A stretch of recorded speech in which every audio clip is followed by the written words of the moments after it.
Hello everyone, সকলকে স্বাগতম। গত ২ দিন আগে আমরা সবাই 9-10-এ যে রিটেন এক্সামিনেশনের যে মার্কসটা বা স্কোরটা সেটা আমরা জানতে পেরেছি কে কত পেয়েছে। আদৌ কোয়ালিফাই কিনা তা বুঝতে পারছি না। তো এটা একটা টেনশনের বিষয় যে 11-12-এ যেমনটা কাট অফ গিয়েছে তেমনটাই কি 9-10-এও যাবে। স্বাভাবিক যে 9-10-এও কাট অফটা হাই হবে, তবে 11-12-এর মতো হবে না। কারণ 11-12-এ যা সিট সংখ্যা বা ভ্যাকান্সি ছিল তার থেকে অনেক বেশি বেশি সংখ্যায় সিট রয়েছে।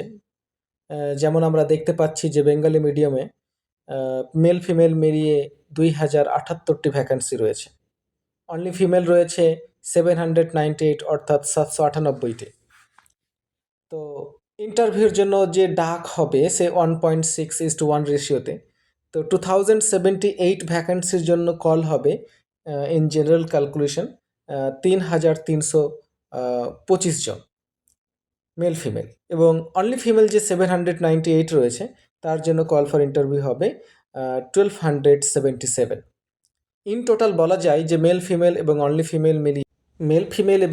ফিমেল মিলিয়ে টোটাল 4,602 জন কল ফর ইন্টারভিউ এবং ভ্যারিফিকেশানে ডাক পাবে আর কি। তো এক্ষেত্রে যে আমরা লাস্ট কাট অফটা বুঝি যে লাস্ট কাট অফটা যাবে সেখানে যতজন ক্যান্ডিডেট থাকবে সবাইকে কিন্তু ডাকা হবে।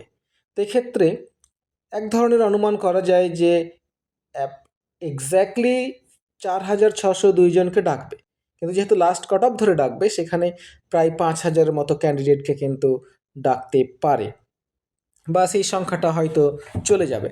তো এক্ষেত্রে কাট অফগুলো কত যাবে? আমরা সবাই প্যানিকে রয়েছি, দুশ্চিন্তায় রয়েছি। তো একটা সাধারণ ক্যালকুলেশন যে এখানে যেহেতু 5 গুণ ভ্যাকান্সি বা সিট বেশি রয়েছে, সেক্ষেত্রে বলা যায় যে 5 বা 6 কাট অফ কমবে 11-12 থেকে। 11-12-এ যেমন জেনারেলে গিয়েছিল 77 মেল ফিমেল এবং অনলি ফিমেলে গিয়েছিল 76। তো 5-6 যদি কাট অফ যায় বা তারও বেশি একটু যদি আমরা ধরি, তাহলে জেনারেলের জন্য 9-10-এ কাট অফ যাবে 69 থেকে 70। ওবিসি এ এবং বি 66 থেকে 68, আর এসসি 65 থেকে 67। এগুলো হচ্ছে মেল ফিমেলের কাট অফ। আর অনলি ফিমেল এখানে 1 বা 2 মাইনাস করা যেতে পারে, এবং বাকি এসসি, এসটি, পিএইচ এ সমস্ত কিছু আরও কম যাবে, এটুকু বলা যায়।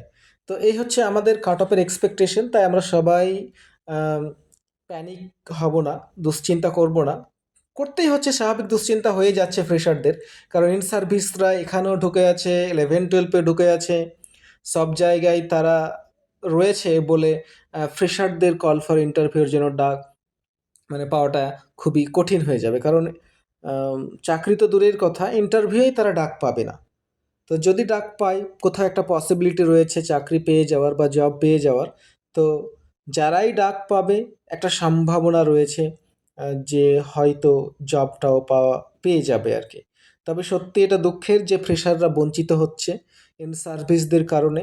কারণ আজকের যে ফ্রেশাররা এত পরিশ্রম করে দীর্ঘ 9 বছর পরে এসএসসি দিল, স্কুল টিউশন সব কিছু বন্ধ করে দিয়ে মা বাবার স্বপ্ন পূরণে, নিজের স্বপ্ন পূরণে, অনেকে পরিবার নিয়ে চিন্তায় রয়েছে। এই সমস্ত কিছু কিন্তু সত্যিই একটা মানুষকে টেনশনে ফেলে দেয়। তো এই সব কিছু বিষয় মিলে কিন্তু সবাই একটা কষ্টে রয়েছে। তো কিছু করার নেই। এই সরকার ফ্রেশারদের জন্য চিন্তা করেনি এই এক্সামটি যেটি নিয়েছে।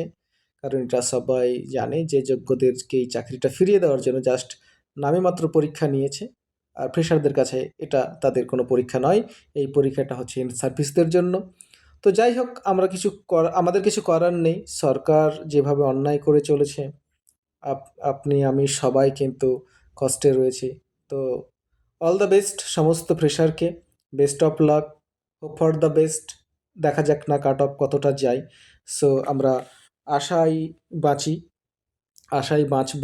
নিজেকে কোনো ভুল পথে পরিচালিত করব না, এই বলে আমি সবাইকে বলবো যে হোপ ফর দ্য বেস্ট।